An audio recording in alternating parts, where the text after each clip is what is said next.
Don't skip, listen closely. There is a part of you that is slowly rotting away. Not because of time, but because you keep trying to relive the same old version, safe, comfortable, and dying quietly. Every morning you wake up, you carry on your back that same outdated self, the one always seeking comfort, always avoiding the truth, always postponing growth. But Jung made it clear, no one can enter true consciousness without going through pain. That is the price of awakening. Jung called it the shadow, the unconscious part you reject, but which holds the reins of your life. He believed that until you make that unconscious known, you will continue to live a life directed by it and call it fate. And that is the real tragedy. When a person accepts becoming a copy of themselves, repeating a safe cycle without growing. Maturity is a deliberate act. It is when you are forced to choose between pain and stagnation. It is when you understand that to live a life worth living, you must let a part of yourself die. Therefore, forcing yourself to evolve is not a slogan, but a sacred duty.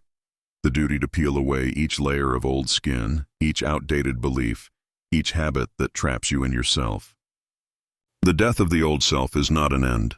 It is the ritual rebirth of the true being. In today's video, you will hear a fierce call rising from deep within the unconscious. It's time. It's time to confront yourself. It's time to force yourself to become the person you once feared most. The strong, authentic version that cannot turn back.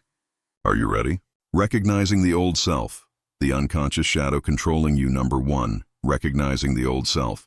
The unconscious shadow controlling you. Carl Jung once said, "Until you make the unconscious conscious, it will direct your life and you will call it fate." That is not an abstract philosophy. It is a brutal truth. Most of your decisions, habits, reactions, and even the coincidences in your life are not coincidental at all. They are the results of a part of you that you cannot see, the shadow. That shadow is not a demon, but the part you have rejected. It is the wounded child you never listened to. It is the anger you suppress to appear calm. It is the desires you label as wrong. It is the voice you forced into silence to be loved, to be accepted. Every time you hide a true emotion, every time you compromise for safety, you give that shadow another piece of power. Gradually, it becomes the true controller within you, always acting in the dark. Jung believed that people do not truly live. They merely reenact the unprocessed elements of the unconscious. Look at your own life. How many times have you fallen into the same type of relationship? Partners who are always distant, always making you feel insufficient. How many times have you repeated the same cycle, starting full of enthusiasm, then giving up when difficulty arises? How many times have you promised yourself, "I will change," only to return to the same spot a few weeks later? That is not a weakness. That is the shadow directing you through the familiar ruts of the unconscious. Pause for a moment and look deeply into yourself. You may have changed a great deal, but have you truly stepped into a new chapter? Or are you just redecorating the old room with new promises? Are you truly free, or just locking yourself in a more comfortable version of the familiar cage? Everyone thinks they are moving forward, but sometimes we are only circling in the same labyrinth where the old self still holds the key. The old self is the product of that process. It is built not from your true nature, but from survival mechanisms. As a child, you learned to rationalize pain to survive. You covered the fear of abandonment by pleasing others. You avoided failure by not daring to try. Each piece of the old self formed like armor, protecting you from hurt but also imprisoning you in a glass cage. Over time, that armor becomes a prison. The old self begins to fear anything that might crack it, like change, truth, or responsibility. It hates uncertainty, so it keeps you in the safe zone even as that zone rots. It fears hurt, so it forbids you from loving deeply, committing fully. It fears failure, so it prevents you from starting great things. It is the most dangerous enemy because it always disguises itself with a reasonable voice. "I just want to be safe." But Jung warned that the place you fear most is where the treasure you need lies. Consider a real example. A man in his 30s with a stable job and a life without lack. Every time a promotion opportunity arises, he feels not ready. He tells himself, "I'm probably not cut out for leadership." He does not realize that, in the unconscious, he is still the 5-year-old boy scolded by his father for thinking he's smart. The belief "I'm not good enough" has become part of the structure of the old self. Every time he avoids an opportunity, he is not refusing the job. He is refusing his own evolution. That is how the shadow maintains its power, by making you believe you are making rational choices. The shadow does not only lie in bad habits, it hides in things you think are good too. A person who is always kind and enthusiastic for others may not be truly compassionate, but afraid of being hated. Kindness born from fear is no longer light, but a subtle form of control. The shadow can wear a mask of morality when it knows that is the easiest way to survive without detection. To recognize the old self, you must start by observing yourself when no one is watching. When criticized, how do you react? When others succeed, what do you feel? When alone, where does your mind wander? Each reaction is a clue. For the shadow never disappears, it is only illuminated. Jung believed that the task of life is not to destroy the darkness, but to integrate it into the light of consciousness. This is where many stumble. They want to eliminate the old self, to erase weakness, fear, negative emotions. But Jung pointed out that denial is precisely what makes the darkness stronger. The more you try to deny the dark part within you, the more it possesses you in silence, like trying to hold a ball underwater. The harder you press it down, the stronger it bounces back. The only way is to learn to dialogue with it. For example, when you feel envy, instead of feeling ashamed, ask yourself, what part of me is feeling abandoned? When angry, do not force yourself to calm down. See what the anger is protecting inside. When lazy, listen to what is draining your motivation. Every negative emotion is a message from the unconscious calling for your attention. Ignoring it is refusing your own truth. The old self exists not only in personal psychology, but also in the collective unconscious, the concept Jung described as humanity sharing ancient behavioral archetypes. Society glorifies stability, safety, and average. Thus, the collective unconscious makes you feel guilty for wanting to break limits. You are taught that ambition is arrogance, solitude is failure, and the desire for change is dangerous. You believe it not because it is true, but because it has been imprinted in the collective psyche across generations. Jung once wrote, "The most terrifying thing is to accept oneself completely. That is the first step to seeing the shadow, because when you truly look, you will see that the old self is not someone else. It is you in a stage that has not yet learned to love itself properly. When you understand that, judgment fades, making way for recognition. Recognizing the old self is not a comfortable journey. It is the process of dissecting the soul, where you must open each wound that has scarred over but never truly healed. Only by looking there do you see your true structure clearly, which beliefs are inherited, which fears are passed down, which dreams truly belong to you. As the light of recognition shines into that dark corner, you begin to feel a quiet shift. Old habits lose their appeal, excuses lose their weight, and a feeling both fearful and liberating rises. That is the sign you are touching your true part, the part no longer controlled by the shadow, but learning to live with it. Individuation, the true process of rebirth. Number 2. Individuation, the true process of rebirth. Once you have dared to shine light into the darkness, the real journey has only just begun. Recognition is never enough. Seeing the shadow does not change you if you still choose to stand in it. That is when Jung names the next stage, individuation, the process he viewed as the ultimate goal of human psychological life. It is not mere development. It is rebirth, the death of an old ego, so that a true being can be born. Individuation is not about becoming better, but becoming truer. It does not turn you into a perfect version, but into yourself, the self that has never fully lived because it was surrounded by layers of conditions, expectations, and fears. Jung believed that every person is born with a central self, the deepest soul, both personal and eternal. But as we grow, we are socialized, trimmed to fit molds. Gradually, that self is obscured by the roles we must wear. Eventually, you no longer know where the role ends and the real begins. The process of individuation is the journey back to that central self. But to get there, you must pass through the desert of the soul, where the ego disintegrates. Jung likened it to the hero's journey in myth. The one who leaves the safe village, enters the darkness, confronts the monster, dies, and returns with the treasure of awakening. That monster is the part you fear most in yourself. The treasure is the authentic self. In modern psychology, this process is called ego death, but Jung spoke of it long ago. He believed every psychological rebirth must pass through a symbolic death. The old ego cannot be upgraded. It must be dissolved, and that is never gentle. It is an inner earthquake where old beliefs, old definitions, and old relationships begin to collapse. You lose direction, no longer knowing who you are. It is a deep spiritual crisis, a night of the soul in the symbolic sense that Jung often alluded to when describing the collapse of old definitions. For example, think of Taylor Swift, a star who lived her whole life proving to the world that she deserves it. She said, "When you look into the mirror, you need to not tell yourself that you're not special, that you're not pretty, that you're not good enough." For years, she was cast into the mold of the successful young woman, the international star. Seemingly, each milestone, each album, each award became a way to affirm, "I am this person. I have value." But one day Taylor woke up and realized she was living for others' eyes. The question arose, if I am not the person they want, who am I really? That question was anything but comfortable. It was like a hard crash into the mirror she had clung to for so long, the glass shattering, revealing every fragment of the false image she had worn. But it was precisely in that chaos that Taylor first heard the true voice inside. I have value not because of what others define, but because of me. That was the moment of individuation's beginning.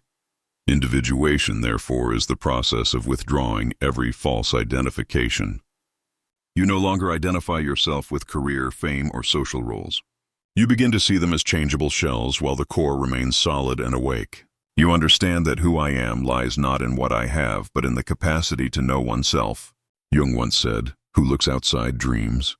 Who looks inside awakes." Awakening is not a magical moment. It is a long chain of accepting inner contradictions. You want safety and crave freedom. You want to be loved and fear being bound.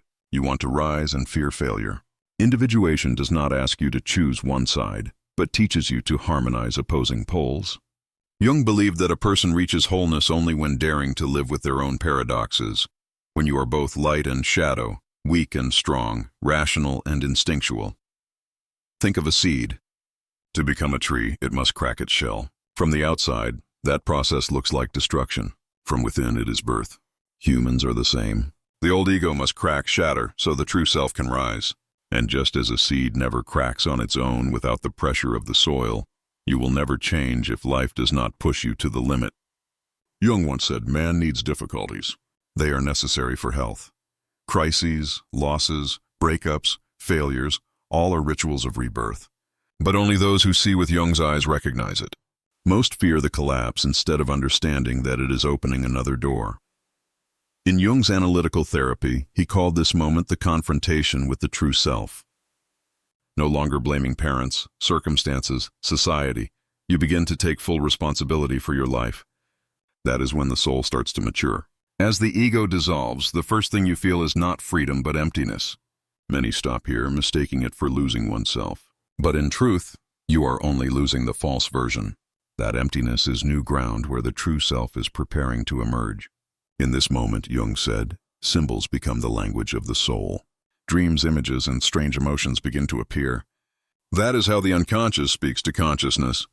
When you learn to listen, you will find wisdom beyond reason. That is why Jung viewed decoding dreams not as fortune-telling, but as a dialogue with the soul. As that dialogue deepens, you realize that awakening does not stop at understanding. Understanding alone is not enough to transform. Knowledge opens the door, but will you dare to step through?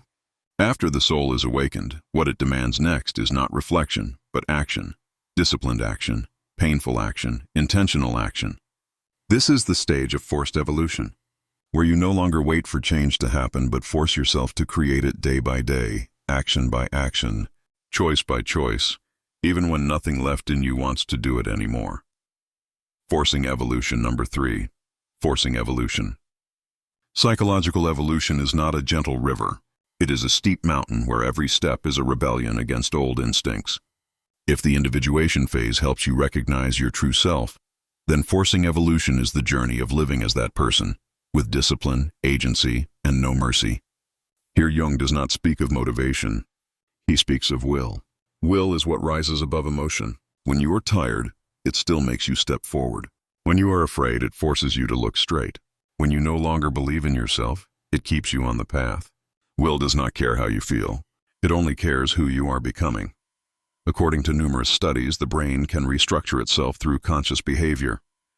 When you act differently, repeating it long enough, you do not just change habits, you are rewiring your own nervous system. That is the biological mechanism of forced evolution. Your brain always wants to conserve energy, so it prefers repeating the old. Therefore, to change, you must resist the natural tendency of your own body. Each time you choose discipline over the old trajectory, you are sending a signal to your brain. I am no longer that old person. Forcing evolution is not an act of physical violence, but a deliberate mental violence, the cold discipline necessary to break the outdated structures of the mind. Like forging steel, the fire does not burn the metal. It softens it for reshaping. Humans are the same. Pain does not destroy you. It makes you more flexible, more resolute, and truer. Consider the example of Robert Downey Jr., a man who once drowned in addiction and lost everything. When asked what helped him change, he said, "I had no choice but to become a new person." That is the essence of forced evolution. When the pain of staying still becomes greater than the fear of change, you are forced to step forward. But you do not need to wait until rock bottom to awaken. You can proactively create that pressure for yourself, consciously, by setting higher standards each day. You may be at that very crossroads where you know you must change but still linger between fear and desire. If you have ever passed through such a phase, ever forced yourself to grow despite a trembling heart, share that story below. Sometimes speaking it out is not just sharing, but a way to etch the promise to yourself. You will not return to the old zone. Jung once said, "People will do anything, no matter how absurd, to avoid facing their own soul." That is precisely why so many never evolve. They accept living in the comfortable loop of stability, a passable job, a tolerable relationship, a life just sufficient, but their souls are suffocating. The soul does not need convenience. It needs purpose. Purpose is only awakened when you push yourself beyond limits. Forcing evolution is not self-torture but self-birthing. It does not demand you be perfect. It only demands you be honest with your direction. Each time you discipline yourself, you are telling the universe, "I am ready." And the universe always responds by sending more challenges, not to punish, but to reinforce the new form taking shape within you. Jung viewed this process as a form of ego sacrifice. For the unconscious always wants to pull you back to the safe zone. You will hear the familiar whispers in your head. Don't push too hard. Rest today. It's not so bad. Why change? That is the voice of the old self. The one that once protected you, but now is the barrier. Forcing evolution means refusing to negotiate with that voice no matter how reasonable it sounds. If you keep listening to it, you will never hear the call of the soul. Imagine within you two wolves. One represents evolution, courage, discipline, and action. The other is stagnation, fear, comfort, and self-pity. Which one wins? Jung would say, the one you feed each day, and you feed it with action. Every morning you wake up, you can choose to let the weak wolf feast on procrastination, laziness, or complaining, or you can let the strong wolf grow by facing, acting, and taking responsibility. All evolution is the result of small but consistent choices. One of the most insidious traps of modern psychology is self-acceptance done wrong. Many people use the excuse, "I just want to be myself," to avoid discipline and responsibility. But Jung would disagree. He believed that oneself is not something you declare, but something you forge to become. If you accept a version of yourself that you know is weak, fearful, and incomplete, that is not self-love. That is self-betrayal. Forcing evolution is the mature act of self-love, love to the point of not tolerating your own smallness. Like a father teaching his child to walk, he does not carry the child forever. He lets it fall because he knows falling is the only way to stand firm. The universe is the same. It does not give you an easy life because it respects the potential in you. It forces you to collide so you awaken. Forcing evolution ultimately is not a war against yourself, but a war to save yourself, the true part trapped in comfort. It is discipline as a spiritual ritual. Each disciplined action is an affirmation to the universe that you are serious about your destiny. When you look back after months, years, you will see the new person does not appear by magic. They are forged hour by hour, choice by choice, each time forcing yourself forward. That is how the soul matures, not in peace, but in pressure great enough to dissolve the old ego. As Jung once wrote, "The greatest and most important problems of life are all fundamentally insoluble. They can never be solved but only outgrown." It is precisely in the act of forcing yourself to evolve that you do it, not just escaping the problem but outgrowing the person who created it. The new person must betray the old version. Number 4. The new person must betray the old version. Jung once said, The privilege of a lifetime is to become who you truly are. He never said the journey would be gentle. To become the true person, you must dare to betray everything that once made you loved, praised, and accepted. The betrayal here is not impulsive denial, but a courageous act of consciousness. The old self was once a refuge where you were safe and familiar. It may have helped you survive, but now it prevents you from living truly. To grow, you must dare to say no to the very things that once defined you. That is one of the deepest mental pains. Betraying the very image you once believed was me. Jung believed that every person must go through an inner divorce where the true soul decides to leave the rotten old ego behind. It is the moment you realize, I no longer want to live like this. Not because you hate the past, but because you know you cannot carry it on the journey ahead. Like any separation, it comes with grief. You must endure the sorrow of losing the you of yesterday. For example, think of someone who lived for years in the mold others imposed. Perhaps a compliant employee or a friend who always listens. Everyone is used to that image, and gradually they too believe they must be that way to be loved and recognized. But one day they realize that obedience is no longer a virtue but a chain.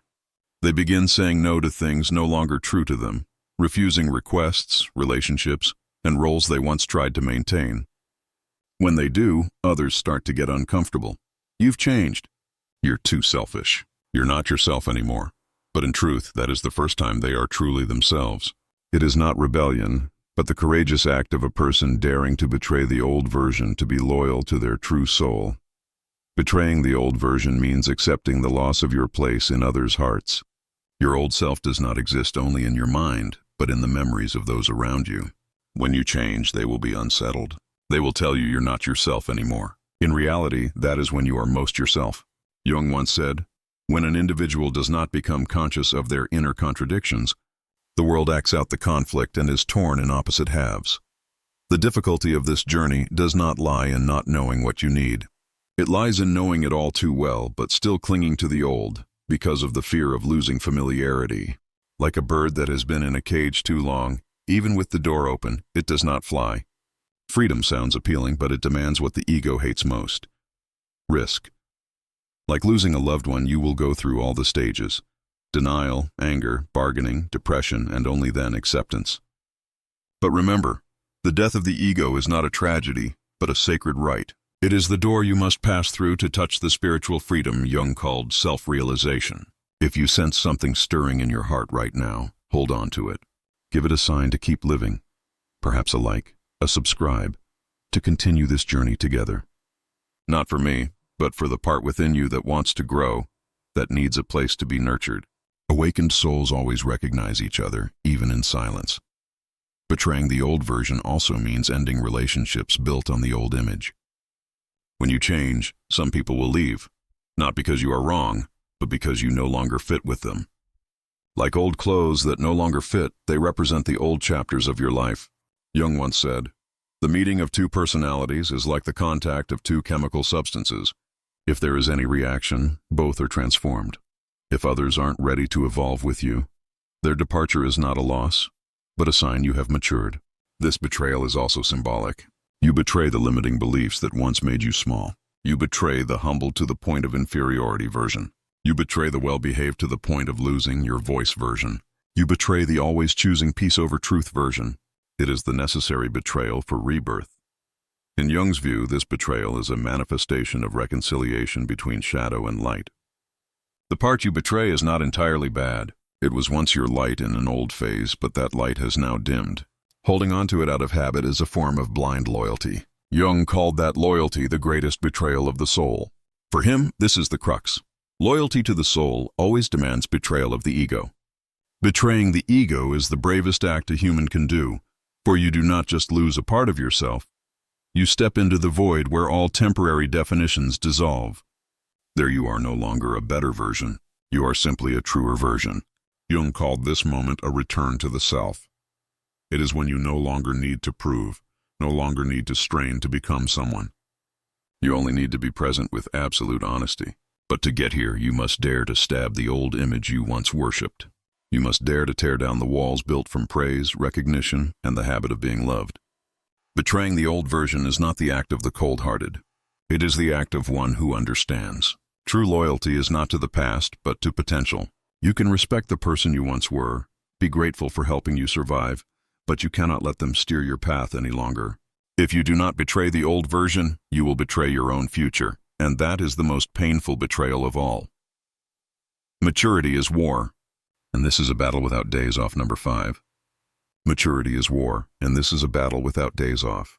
That is only the beginning of a longer war. The war to sustain the new person you have labored to birth. Jung implied something deeper. Consciousness does not exist forever. It must be nurtured daily. This is the part where most people stumble hardest after changing. They think they are done. But the truth is, maturity is not a destination. It is a battlefield without days off. Every morning you wake up, the old self is still there. Not dead, just dormant. It waits for you to weaken, to tire, to loosen discipline once, and then it rises again. Jung saw this as the eternal inner conflict between ego and self, between the person you are trying to become and the person you once were. These two forces never disappear. They pull and tug hour by hour, minute by minute. If you do not actively fight, you will be dragged back without realizing it. If betraying the old self is the first revolution, then sustaining the new person is the protracted war. Like a soldier tending the fire in a night storm, you must guard your own awareness from the undercurrents of habit. The unconscious has a pull as strong as gravity. It draws you back to the old orbit, reflexes, programming, roles. If you slack, you slide back unnoticed. Jung called it regression into the shadow. Look back at yourself. How many times have you changed only to return to the old trajectory? You start exercising, then quit after 2 weeks. You promise to be honest with yourself, then cover it with rationalizations. You declare you will live differently, but one tiring day has you curling up in old habits, not because you are weak, but because you forget that maturity does not sustain itself. It needs reinforcement every day through choice. Jung believed the human soul is like precious metal in the alchemical process. It must be melted down, reforged many times to take shape. He called this the alchemy of individuation, meaning you cannot reach wholeness through insight or inspiration alone. You must forge it. And forging, as every craftsman knows, is a repetitive action, sometimes boring, sometimes painful. But if you persist, what forms is not just skill, but essence. That is why Jung said, a mature person can live with conflict without being destroyed by it. Conflict is not a sign of failure. It is evidence that you are still growing. The person with no contradictions has stopped growing. So when you feel the inner battle, between wanting to rest and needing to continue, between fear and commitment, do not think you are on the wrong path. On the contrary, that very conflict is the pulse of the maturation process. In everyday life, you can see this more clearly than ever. A young mother trying to balance work and children, feeling guilty for always being not enough. A middle-aged man realizing the career he pursued for 20 years no longer holds meaning, yet daring to change terrifies him. A student facing disorientation upon leaving the family nest, wanting freedom but fearing getting lost. They are all on the same battlefield of maturity. No one wins on the first day. Maturity is a war without days off because each new layer of awareness opens a deeper layer of challenge. You learn discipline, and life demands you learn patience. You learn confidence, and life tests you with solitude. You learn honesty, and life sends situations forcing you to choose between truth and comfort. This war has no rewards beyond yourself, a self increasingly solid, awake, and autonomous. Perhaps that is the profound meaning in Jung's philosophy. Maturity is not seeking absolute peace, but learning to keep equanimity amid war. When you understand that the contradictions within you are not enemies, but engines of evolution, you begin to see life differently. You do not flee the storm. You learn to walk in the rain. Maturity does not bring stability, but the strength to endure instability. Not muscular strength, but mental strength forged from 1,000 refusals of the easy, 1,000 choices of truth, 1,000 times holding firm when no one is watching. So if you feel tired, if you are battling yourself every day, do not think you are losing. Perhaps you are exactly where Jung spoke of, right in the midst of the battlefield where the human soul is forged into gold. Maturity is war, and this war has no days off. But each time you dare to step forward amid smoke and doubt, you prove that your consciousness will prevail. Conclusions: the door is open.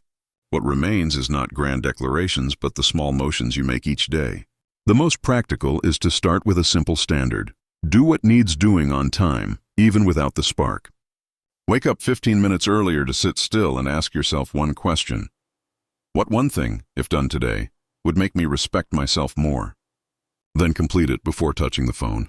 During the day, apply a candid filter to every choice. Does this nourish the person I am becoming or feed back the old one? At night, close the day with 3 short lines. Which promise I kept where I faltered, and what specific action tomorrow will correct it. You do not need to wait for a feeling of readiness. The feeling comes after you start. You do not need to prove anything to anyone. Just do not betray your own standards when unobserved. The path will still be rough, but small disciplined steps will assemble into a directed life. Keep going like that, quietly yet surely, and you will find yourself on the other side of the life you have always desired. And if you have come this far, perhaps there is a part of you that no longer wants to go back. Hold that flame with a follow or a symbol below.